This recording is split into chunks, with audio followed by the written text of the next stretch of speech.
Guy had many offers. At 6'8", 280 pounds, and 6'9", my fault, Jack. What's the name? And I've watched this guy grow through the 4 years he's been here, not just physically, but as a person and as a player. They drive me nuts. You bet he can. He can do it. Sainthood.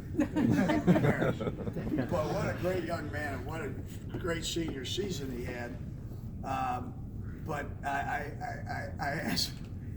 tell the story when you look at Big Jack. Last winter, I'm in the weight room, and the college coaches are coming in. I said, "Look, Jack, every time you see me in here and coach with me, come over and I'll introduce you." I said, "Now you pass the eyeball test. You're not very good right now, but you passed the eyeball test." I didn't quite put it that way. I go, "But you passed the eyeball test." And he looks at me and goes, "Oh, thank you, coach." And he goes back, and I looked at one of my other coaches in the way, and he goes, "He thought that was a compliment." He did. He was telling us about it. But I've had more fun with this guy, and I'm looking forward to see how he progresses. He's going to be taking a preferred walk-on up at KU. He had 2 other scholarship offers in the last week that I thought he was going, and we were getting papers on it. And you deserve a halo, I promise.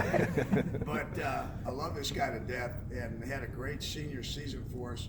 And if he wants to make it, he will make it. That's going to be the key. How much effort. But I also want you to understand this. These kids are not getting anything free going to college.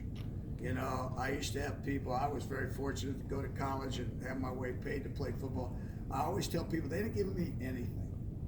I earned every dime of it. Anybody who's ever played college football knows it's a job.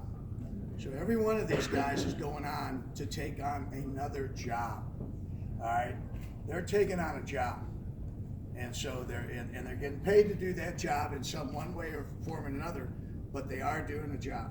So I do want people to understand that, because a lot of times you hear people say, "Well, you got to go to college free." There is nothing free about playing college football. I just want you to understand that. And for all you guys, and I respect the guys who go out and do it, but I think Jack, if he puts his mind down to it, and those coaches at KU, if they win this year, they'll be there, and hopefully he doesn't have to go through a coaching change, because then you got to start all over. But I got a good feeling, good things will happen for Jack, and he had a great senior season for us, and I think everything good is in front of him. All right.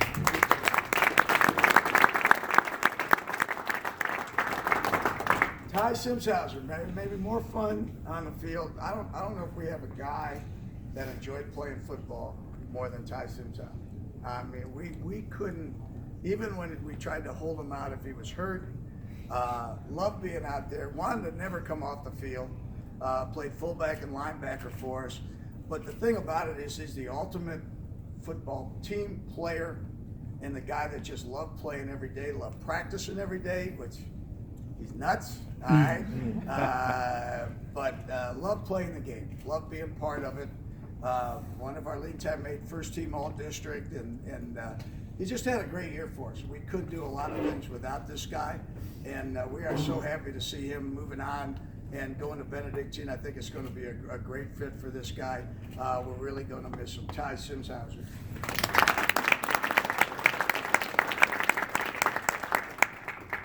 Again, first team, second team all-state player, first team all-district player for us. Been a 3-year starter for us, and I think I added a year, but anyway, that's okay. This guy was the rock of our offensive line. We could always count on Joe. The thing about Joe, maybe the most honest guy, and maybe gave me the most honest answer in 48 years I've been doing this, 35 here at Rockhurst, and maybe the most honest answer I ever got. When I said, "Joe, why do you want to walk on at K-State?" And he looked at me and he goes, "Ego." And I could not tell you how appreciative I was of that. that I know that I said, I'll do whatever I can to help you. I'm never going to tell a young man he can't play somewhere, but I will tell you there are opportunities for a lot of the guys that are standing back there. If they wanted to go on, out of our 32 seniors, every one of them had a chance to go somewhere and play. It may not have been the place they wanted to play, but to see him want to go on, he's going to get a great education at Benedictine, all right? He's going to have an opportunity to play, all right? And he's doing what I think is going to be best for him and his family. This guy was one heck of a player for us, all right, for 3 years, Joe Glaser. I told Coach Wilcox, I said, this guy probably might step on the field the soonest because of his ability to punt the ball and the number of things that he can do. And Harry O'Neill was absolutely, that's awesome. I didn't know that was your real name. All right. Harry O'Neill has been a rock for us, and again, punter, deep back, wide receiver. Anytime we needed something done, we knew we had Harry. We had a plethora of wide receivers, and when I look over to Coach, I said, make sure we get Harry in the ball game. But he was always playing defense and punt for us. Again, was a first-team all-district player for us. And people notice Harry out on the field. And I think he's making a great choice in where he's going. All three of these guys. Coach Wilcox is here, and he got himself 3 really good, outstanding young people and 3 really good football players, but more so 3 outstanding young people, and their families have done a terrific job of raising them. And you're going to like these 3 guys. But Harry did an awesome job for us this year. Again, as a receiver, a linebacker, a punter, did it all for us. Harry O'Neill.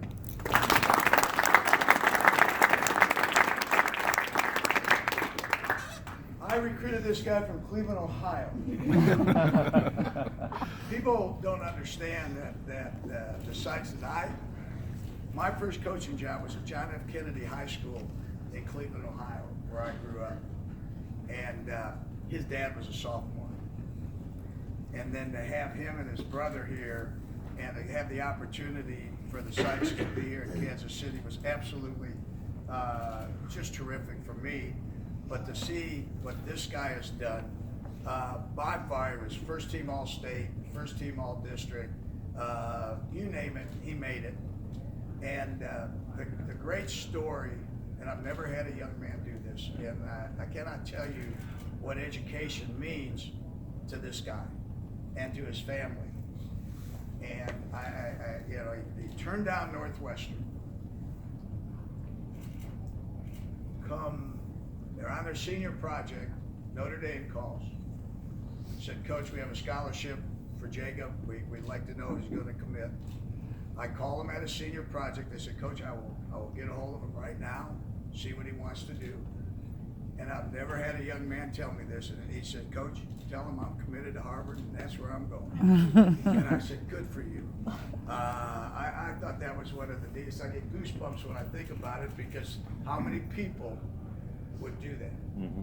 And it shows you the commitment. Obviously, Notre Dame's a pretty good educational institution, right? But how many people would stay with their commitment like that when he found out this is where I want to go, and what his mom and dad did raising him? That is awesome. But the future is really bright for this young man. If not as a football player, as a person and education and everything else he does. We're going to miss all 5 of these guys, and this guy here, you got one more? No. All right.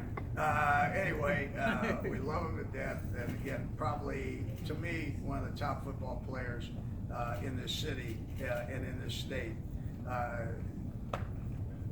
We're going to miss him a lot. Josh Sykes.